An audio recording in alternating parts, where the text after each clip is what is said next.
Snow fell in thick, silent sheets across the Wyoming Valley, covering the dry grass and broken fences in a blanket of white. The ranch sat alone at the edge of the open plains, a rough wooden house beside a leaning barn that had seen too many winters. Inside the barn, Jacob Hale swung a heavy axe into a block of frozen wood. The crack echoed through the cold air. Jacob was a large man, broad shoulders, dark beard touched with early gray, the kind of man the mountains carved instead of raising. He had lived alone on this ranch for 7 years, 7 long winters, 7 lonely summers. The wind was his neighbor, and the cattle were his only company. He lifted another log, set it upright, and brought the axe down again. Crack! As the log split apart, he heard something strange beneath the wind. A faint voice. At first he thought it was the wind twisting through the broken fence posts, but the voice came again. Thin, weak.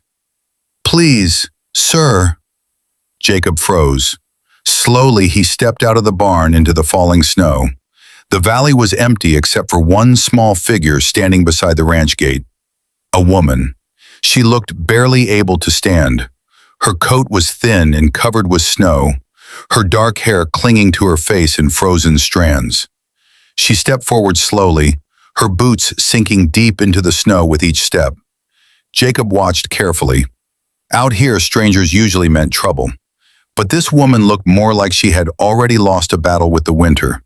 She stopped a few feet away, shivering so badly her teeth knocked together. Her eyes were dark and tired but stubborn. "Sir, do you have work?" she asked quietly. Jacob frowned. "Work?" She nodded weakly. "Anything. Cleaning, cooking, barn work. I can work hard." Jacob studied her face. She couldn't have been older than 22. She looked like someone who had walked for days through snow that would kill most people. "Where'd you come from?" he asked. She hesitated. "From the road." "That road runs 50 miles through nothing." She looked down. The wind howled across the plain. Jacob noticed her hands. They were red and cracked from cold. She wouldn't last another hour outside. He sighed and walked past her toward the gate. "You're not going to find work out here," he said. Her shoulders sagged.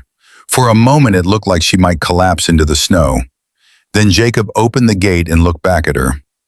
"Snow like this doesn't stop for 3 days," he said. "You'll freeze before morning." She swallowed and whispered, "I know." Jacob rubbed his beard slowly. Then he said the words that surprised even himself. "Truth is, I need a wife more than a worker." The girl blinked in shock. Snow drifted between them in silence. Wife?" she repeated. Jacob shrugged. "House needs running, ranch needs help. Man gets tired of talking to cows." She stared at him like she wasn't sure if he was joking. But Jacob Hale did not look like a man who joked much. "You don't even know me," she said softly. "Name?" "May." Jacob nodded once. "Now I know something." She studied him carefully. The wind pushed her sideways and she caught herself on the gate. Jacob noticed she was about to fall. "You can stand out here and freeze," he said calmly, "or you can come inside and talk where it's warm." May hesitated. Her life had taught her that kindness always carried a price, but the cold was already crawling into her bones. Finally, she stepped through the gate. Jacob closed it behind her and led the way toward the cabin. Smoke curled from the chimney. When they stepped inside, the warmth hit May like a wave. She almost cried. The cabin was simple but clean. A fire burned in a stone fireplace. A wooden table stood near the window with 2 chairs. May removed her coat slowly, revealing a worn dress patched many times. Jacob poured hot water into a tin cup and handed it to her. She wrapped her shaking hands around it. "Thank you," she whispered. Jacob leaned against the wall watching her. "You running from someone?" he asked suddenly. May's eyes flickered with fear. "No." Jacob raised one eyebrow. That didn't sound convincing. She looked into the cup. "I just need work." People who just need work don't walk 50 miles in a snowstorm. Silence filled the room again. Finally, May said quietly, "If I stay, I will work hard. I promise." Jacob nodded slowly. "Cooking? Yes. Cleaning? Yes. Ranch work? I can learn." Jacob looked at the fire for a long moment. Then he said calmly, "Marriage means more than work." May's face tightened. "I know. Means trust." She nodded slowly. "I know." Jacob pushed away from the wall and walked to the table. He pulled out the second chair and sat down. "Sit." May sat carefully across from him. Snow beat against the window. "You got family?" Jacob asked. "No." "Anyone coming to look for you?" She hesitated. "No." Jacob studied her face again. Something in her eyes told him she was lying, but the fear in them told him the lie was protecting her, not hurting him. He leaned back in the chair, inside. "You can stay the winter," he said finally. May looked up quickly. "Really?" "Winter's long. Ranch needs help, and maybe," he shrugged, "maybe we see if the rest works later." May felt tears fill her eyes, but she forced them back. "Thank you." Jacob stood and pointed toward a small hallway. "Room down there. Bed's clean." May stood slowly. For the first time in weeks, she felt something she had almost forgotten. Safety. She walked toward the hallway and paused at the door. "Jacob," she said quietly. "Yeah?" "Why did you help me?" Jacob looked into the fire. "Because I know what winter does to people who are alone." May nodded and stepped into the hallway, but neither of them noticed the distant shape on the ridge far beyond the ranch. A rider watched the cabin through the falling snow. He turned his horse slowly and rode back toward the dark forest. The rider had been following May for 2 days, and now he knew exactly where she was. The fire crackled inside the cabin while the storm grew stronger outside. Jacob poured himself a cup of coffee and stared at the door. Something about tonight felt different. Something in the air felt like trouble was coming. He didn't know yet that by morning 3 men would arrive at his ranch looking for the girl sleeping in the next room. And those men were not coming to offer her work.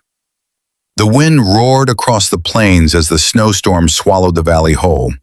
The cabin stood alone in the white darkness, its single window glowing with firelight. Inside, May finally allowed herself to close her eyes for the first time in days. She believed she had reached safety, but the storm outside was not the only danger moving through the mountains that night. Far beyond the frozen valley, 3 riders pushed their horses through the deep snow. Their coats were thick with frost, their faces hidden behind scarves, but their eyes stayed fixed on the faint glow of a cabin light far across the plain. The man in front raised his hand, and the others slowed their horses. "She's there," he said quietly. One of the others spat into the snow. "The boss said she wouldn't make it this far." The leader looked at the distant cabin again. "Looks like she did." Inside the cabin, May slept uneasily, curled beneath heavy blankets. The warmth of the fire felt strange after so many cold nights on the road. But even in sleep, her body stayed tense, as if it expected someone to shake her awake and drag her away again. Jacob Hale sat near the fire sharpening a hunting knife with slow, steady strokes. The wind rattled the cabin walls, but he had lived through enough winters to know this storm wasn't the only thing keeping him awake. Something in his gut told him trouble had followed the girl to his door. He looked toward the hallway where May slept. "Hope you didn't bring wolves with you," he muttered quietly. Morning came slowly beneath a gray sky. Snow covered everything. The fences, the barn, the open valley beyond the ranch. The world looked silent and frozen. May woke to the smell of coffee and fresh bread. For a moment, she didn't remember where she was. Then she heard boots moving across the wooden floor, and she sat up quickly. Jacob stood in the doorway holding a tin plate. "Morning," he said. She pulled the blanket around her shoulders. "Morning." He set the plate on a small table beside the bed. "Eat," You look like the wind could carry you away." May gave a small, tired smile and began eating quickly. Hunger had followed her almost as long as the snowstorm. Jacob leaned against the doorframe watching her. "You walk all the way from the rail town?" he asked. May froze for half a second. "How did you—" "Your boots," Jacob said calmly. "Rail dust stuck in the leather." She lowered her eyes again. "Yes," she admitted quietly. Jacob crossed his arms. "That town's full of trouble." "I know." "Trouble chasing you?" May didn't answer. Jacob sighed and pushed away from the doorframe. "Well, whoever it is better hope they stay away from my land." He walked back toward the main room just as a distant sound cut through the quiet morning. Hoofbeats. Jacob stopped instantly. Slow, heavy, getting closer. He stepped to the window and looked out across the valley. 3 riders were approaching the ranch gate. Jacob's jaw tightened. Behind him, May appeared silently in the hallway. When she saw the riders, her face drained of color. "They found me," she whispered. Jacob didn't look back. "Friends of yours?" "No," her voice shook. "They work for the man I ran from." Jacob turned slowly. "And what kind of man sends 3 riders after 1 girl in the middle of winter?" May's eyes filled with fear. "The kind who doesn't forgive people who leave." The riders reached the gate and dismounted. One of them pounded on the wooden fence with his rifle. "Anyone home?" he shouted. Jacob grabbed his coat and rifle from beside the door. "You stay inside," he told May calmly. Her hands trembled. "Jacob, they—" "Dangerous." He gave a small, humorless smile. "So is winter." Then he stepped outside into the snow.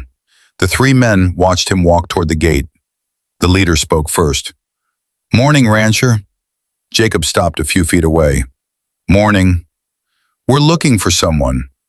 "Plenty of land out here," Jacob said. "Look all you want." The man smiled coldly.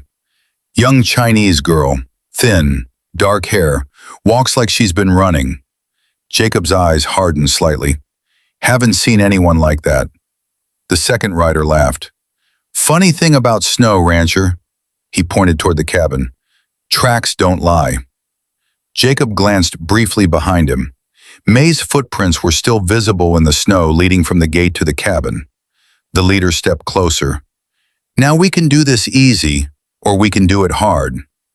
Jacob lifted the rifle slightly, not pointing yet, just reminding them it existed. "My land," he said quietly. "My rules." The men exchanged looks. The third rider chuckled. "You planning to fight 3 armed men over a runaway girl you met yesterday?" Jacob thought about the quiet cabin behind him. The girl who had walked 50 miles through a snowstorm just to survive. Then he answered calmly, "Looks that way." For a moment, the valley was completely silent except for the wind moving through the snow. The leader studied Jacob carefully, then he smiled slowly. "All right," he said, "let's see how brave you really are." 3 rifles lifted at once. Jacob raised his own weapon and steadied it against his shoulder. Behind him, inside the cabin, May pressed her shaking hands against her mouth as the first gunshot shattered the frozen morning.